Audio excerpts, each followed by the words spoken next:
Now, you might have come across the story of a mother who was able to diagnose her son's rare condition through ChatGPT after 17 doctors couldn't. So what does that say about the role of AI in healthcare today? I'm Stefanie Dekker, and this is The Stream.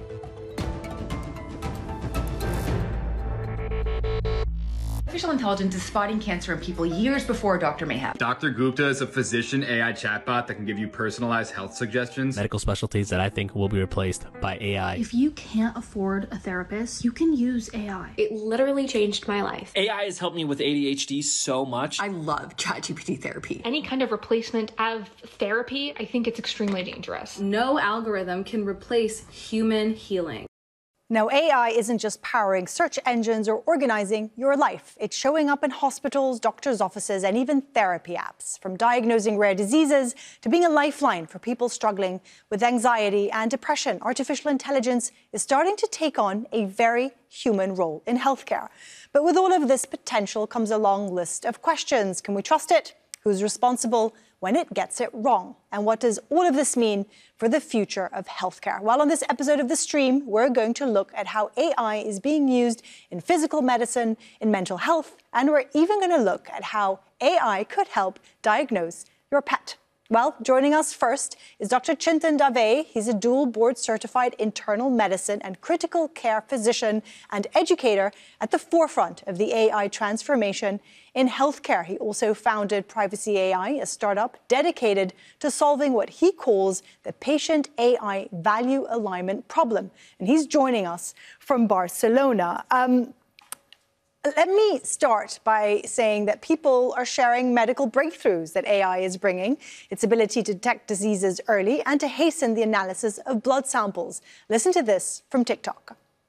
Getting closer to a future where a simple blood test can be used to predict dementia over a decade earlier than we're currently able to diagnose it. This would be a game changer. Because a lot of the medical breakthroughs happening in Alzheimer's treatments require very early detection in order for those treatments to be effective. And of course, it's AI helping make this a reality. Researchers gathered blood samples from about 50,000 healthy individuals in the UK, frozen between 2006 and 2010, and then analyzed 10 to 15 years later with the help of artificial intelligence. AI was able to uncover patterns of 4 proteins that could be used to predict early dementia. Blood test isn't yet ready for mainstream use in the medical system. More tests and studies need to be done. But AI is drastically lowering the cost of science and medical research, moving us towards a future of prevention, very early detection. Even just the slightest signal that something might be going wrong, AI flags it and we can intercept it. Now, Dr. Chintan, I see you nodding, listening to that song we were playing. I want to ask you, how is AI already being used in medicine? And I don't want to talk about the help in admin. For example, if I have an X-ray or an MRI of my knee or an ultrasound and I upload it to ChatGPT, how accurate is the analysis going to be? Yeah, great question. I think a lot of people are finding innovative ways to use things like ChatGPT and different LLMs. At the moment, though, if you were to upload an image of your knee, I don't believe it would be incredibly accurate. It may find a source of different things for you to consider, different diagnoses, which, a clip you've played earlier, people have found different diagnoses that people might not have considered before. But in order to diagnose it specifically, it needs to be trained on specific medical data. So, for example, if you're looking at knee x-rays or CT scans, you need a vast amount of that dedicated imaging data for the AI to learn specific features from it. Now, the cool thing about AI is it actually picks up signals from these images and videos that our human eye actually doesn't detect. So part of it, we actually have no clue what it's really looking at. We have ways to see, okay, what is it looking at in the image to come to a conclusion. But ultimately, the bottom line is you need a vast amount of medical imaging data to specifically train a model on that. Now, my previous work with lung ultrasound has demonstrated that. And some really good examples where, non-administrative use of AI, it's very successful. It's a company called Viz.ai, which essentially uses, essentially AI-powered imaging to detect strokes much faster so that you can mobilize a full stroke team, the CT scanners, the interventional neurologist, minutes and seconds, where each minute you're losing 1 million neurons, so each minute counts. In a setting like that, having an AI app, for example, which is what the neurologists and the doctors would have, or the ER docs, as soon as you suspect a stroke, you can go into this app, upload the CT scan, initiate a stroke protocol, and the whole situation and the team gets mobilized much faster than it would through the conventional mechanism. So I think that is one avenue that is actually very exciting and offers an avenue for increased efficiency, early intervention, and improved patient outcomes. Because time, of course, in many cases means life, right? Another point about the benefits of AI in medicine being made is that it can offer more transparency in the diagnosis for patients. There are so many others who talk about this and how they use something so scary like your health to manipulate you into spending, hundreds of thousands of dollars, or your health insurance companies, but it turns your world upside down. Now enter AI. A recent study showed that AI has a 98.2% accuracy rate in diagnosing certain cancers. 98.2% accuracy is pretty amazing. That's actually revolutionary and life-changing. But the catch is our current healthcare system isn't built to integrate these changes in technology. In the current system is centralized, meaning one or several people or companies hold the power, and they're incredibly resistant to change unless it's going to make them more money. And this is where decentralization comes in. Imagine a healthcare model where data is transparent, and it would be illegal for that data to not be transparent or not be accessible to the general public to make their own informed decisions on what treatments they do or do not want. It gives the patients control, and the technology then serves those patients. Centralized systems empower individuals, they significantly reduce errors, and they foster trust between us and a very broken system, which should and can be fixed. We fully have the technology and the knowledge to make that happen. But greed and control are preventing us. I want to ask you about room for error. You mentioned it there as well. Like, if you're talking about lives, there isn't room for error. I mean, of course, doctors, this does happen, but then you also have a resource to sue. How does it work when it comes to AI? Exactly. I think this is the main point that I'm really worried about, and I kind of talk about on my platforms, is that accuracy without accountability is incredibly dangerous. Meaning, yes, you may be able to get we have lots of studies where that shows that AI is 90+% accurate in diagnosing XYZ or recommending XYZ treatment. But the real question is, who is going to be liable for it? Is OpenAI, if ChatGPT recommends a wrong treatment, are you going to go sue OpenAI? And is OpenAI actually going to be open to that? Or have they just say, verify for yourself? And if so, then their liability is off the table. So then what happens when the patient actually experiences harm from a negative decision or a bad decision or a bad diagnosis? And sometimes it doesn't even need a diagnosis or a treatment. Oftentimes, we have patients who get CT scans and they find a benign tumor. Benign means essentially it's harmless, but it causes so much anxiety and stress for the patient.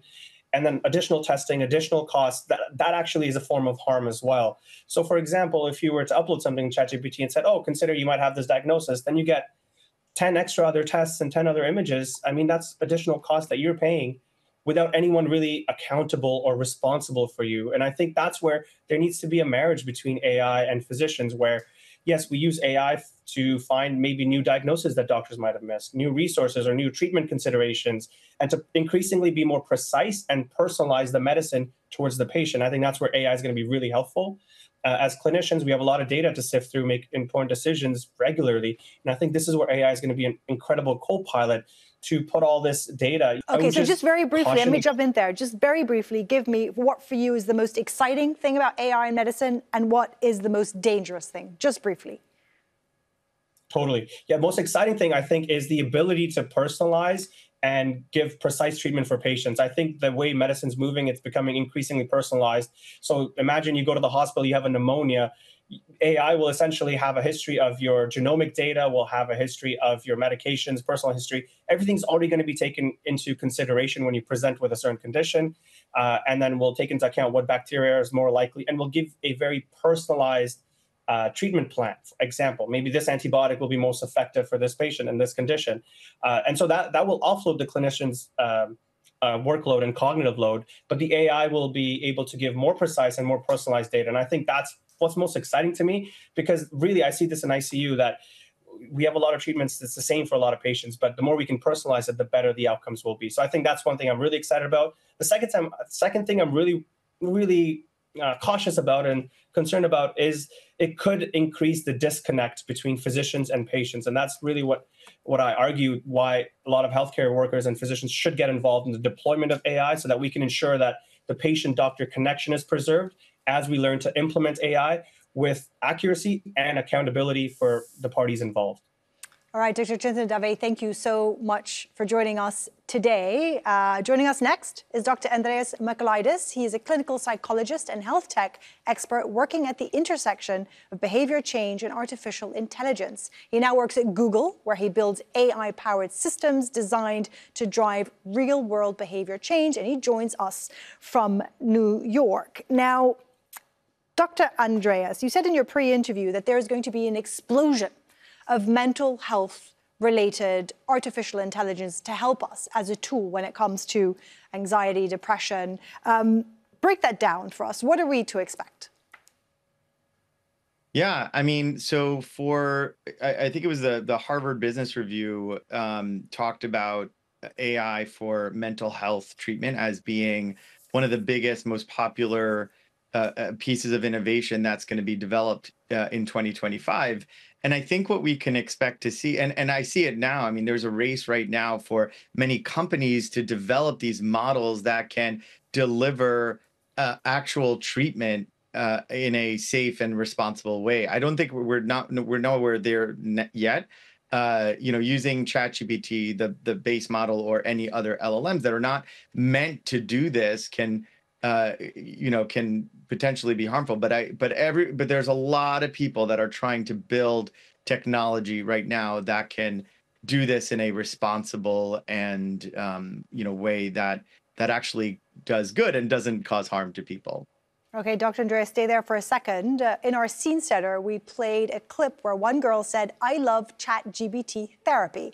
And now more and more people seem to be using AI for mental health support in one way or another. Take a listen to this woman's interaction with ChatGPT when asking about her anxiety. I just had a really healing conversation with my anxiety using ChatGPT. So I said, can you pretend to be my anxiety for a sec? I need to have a conversation with it. My key triggers right now are money, being bad with money, not having enough money, and that I am bad for struggling with money. Let me tell you, ChatGPT did not hold any punches here. Like, ChatGPT said, hold my beer. Okay, here we go. You're never going to have enough money. You're always struggling because you're bad with money. Every decision you make is wrong and it's all your fault. Why can't you just manage your finances better? Everyone else seems to have figured it out, but it seems like you're never going to get it. Like, wow, are you in my brain? So next I said, why you gotta be so mean? I'm trying my best. And then my anxiety says, I'm not trying to be mean, I'm trying to protect you. If I keep reminding you of your shortcomings, maybe you'll finally do something to fix them. It's my job to make you aware of the dangers and the potential failures so that you can avoid them. But I know it doesn't always come out in a helpful way. I mean, like, yeah, thanks. Oh, it's fine. It's fine. Just like reached into the depths of my soul and brought it to the surface. I see you laughing. It's something that's fascinating, right? Because we humans are so complex. We go through so many different experiences that form our traumas, or, what might be the right diagnosis for one person with depression is not the right diagnosis for another because of everything we've been through. How can a computer model really deal with our mental issues, considering how complex we are? Is it even possible? Yeah, I mean, I think it's more possible now with this technology. It definitely is becoming more possible. In the video we just saw, I was smiling because my brain was going to almost like the new treatment models that can be invented, that can be developed as a response, in response to what's going on with this technology. So, for example, the role-playing exercise that person did would be pretty hard to replicate in a room. And there are no treatment models that do this exact thing right now. So it's kind of opening the door to developing new ways of treating stress and anxiety and depression. Now, I will say this, like she called it therapy at that point. And while I think she used it in a therapeutic way as a tool, as an exercise, I wouldn't necessarily call that therapy. It's almost as if the best way I like to think about it is it's almost as if, you pick up a really long, dense book and you go right to the page, and almost the page modifies itself to take on or to personalize itself in the language that you want to hear. So I attribute it a little bit more to reading an amazing personalized self-help book. But I wouldn't if you're quite saying put it as personalized, Dr. therapy. Andreas, if you're saying personalized, does that mean it's telling you what you wanted to hear, which isn't always what therapy should be about? Yeah, it's not only telling you what you want to hear, but it's telling you in a way that that we know that humans like to hear things as well. So it's telling it to you in the way you want to hear because it has memory of the kinds of things that you like or the kinds of things that you don't like. But it's also trained on like just so much data on how we like to communicate. So, for example, if you see the some of the way that is talk about ChatGPT has evolved with the responses, the amount of like reflections that it does, it utilizes psychological tactics in such a masterful way. I'm almost awe-inspired at the way it's doing that. But that's the result of millions and millions and millions of dollars. And by the way, the bar to make somebody feel connected to an AI system is not that high. They showed this effect in the 60s, and they coined it the ELIZA effect, where they programmed a very simple chatbot to sound empathic and to reflect in simple ways and to say some things when it didn't know what to say. But people really thought that the system was a lot more empathic and understanding of their situation than it actually was. It was developed at MIT in the 60s. And so the bar is not that high in general. Let me just jump in there because there are warnings online that using AI for mental health support is not always the right idea. This therapist said human interaction is needed in therapy and warned that AI companies would be storing people's insecurities as data. Listen to this. If you're using ChatGPT as your therapist, we need to talk. These are some serious things that you may want to consider from the perspective of a human therapist who has a degree in cognitive neuroscience. But first off, using AI as a therapist can get you deep into an echo chamber. ChatGPT and other LLMs are designed to give you answers based on your input. So if your input reflects certain beliefs, patterns, or biases, the AI is likely going to mirror that back to you. Unlike human therapists, ChatGPT is designed to be more neutral or agreeable. A human coach or therapist's role is to help you get out of the echo chamber that you're probably already stuck in, where AI might reinforce thoughts and beliefs that you already have without knowing it. The second thing to consider is that this method is isolating by nature. It's more time interacting with your phone or computer and less time interacting with other humans. And let's be honest, some of the reasons why you might be feeling stuck right now is how much time you're spending in front of a screen and how much time you're not spending interacting with other humans that you connect with. So doubling down and using AI as your therapist is going to the problem for a solution. We quite literally need human connection at a biological level. And when it comes to rewiring your brain and nervous system, we need co-regulation, the firing of neurons, emotional attunement, and the alliance with a trusted human to actually move the needle. Number 3, I'm not going to go too far into, but it's data collection and privacy. Long story short, the sensitive information that you're sharing with ChatGPT can be stored and sold to external advertising companies, for example. That advertising company can then retarget an ad towards you based on the insecurities that they know that you have. So we're seeing people become intimately connected to these systems, feeling they know them. I've been told people talk to them about things that you feel you don't want to talk to your friends or family about. You can talk to it at 4 o'clock in the morning. It's always there. How dangerous is that? Yeah, I mean, if you're approaching these models as a therapist, I think there is a level of danger, right? They're not built to do therapy. And I think she was really right about some of the elements. Where I disagree a little bit is I think that it can be part of, and by the way, not ChatGPT per se, models that are built to do this responsibly, which right now there are not any amazing models out there that are these are being developed right now. So I think that like helping you organize your thoughts so that you can go into maybe therapy a little bit more prepared. But, the truth is there are about 1 billion people globally, not just globally, who require some sort of care. But 85% of those folks will never see a therapist, will never get the care that they need. And, the rate of mental health professionals to people in the world is about 13 to 100,000. So if you think about this globally, there is a role for AI in the treatment model. And I think that it can actually do more good than harm. But, I will agree that going to ChatGPT and using it as your therapist is not what I'm actually talking about. I'm talking about as this develops into a responsible system that also takes into account the privacy concerns that she spoke about, and that doesn't use your information for marketing and whatnot. I think there's some real potential here to heal the world. There is so much good, but so much danger as well, isn't there? It's all about balance. Dr. Andreas Michaelides, thank you so very much for joining us today. And we are going to segue because we very much love our furry friends. Those of us who own pets know just how much joy they can bring into our lives. But what are they thinking? Are they feeling sick? Wouldn't it be great if we were psychic? Now, John, he's telling me that you went away once to an island. Did you and your partner go to an island once? Yes? Yes, you did. He did not like it when you went, and you didn't bring him anything back. You threw him in the pool once. He has not forgotten. Your husband tried to ride him on Christmas Day, is that true? Yes, well, he's telling me it's true. Your husband tried to ride him, he didn't like it. Your hair is different? Yes. It's been cut? Yes. Okay, Colin doesn't like your hair either. Be careful what you wish for, I think. Well, let's discuss this with Xiao Zeng. He is a technologist and AI educator, and he's also the co-founder and CIO of the Gen AI company, which specializes in designing and deploying custom AI solutions. You were listening to that clip, Xiao. I mean, I find that quite hilarious.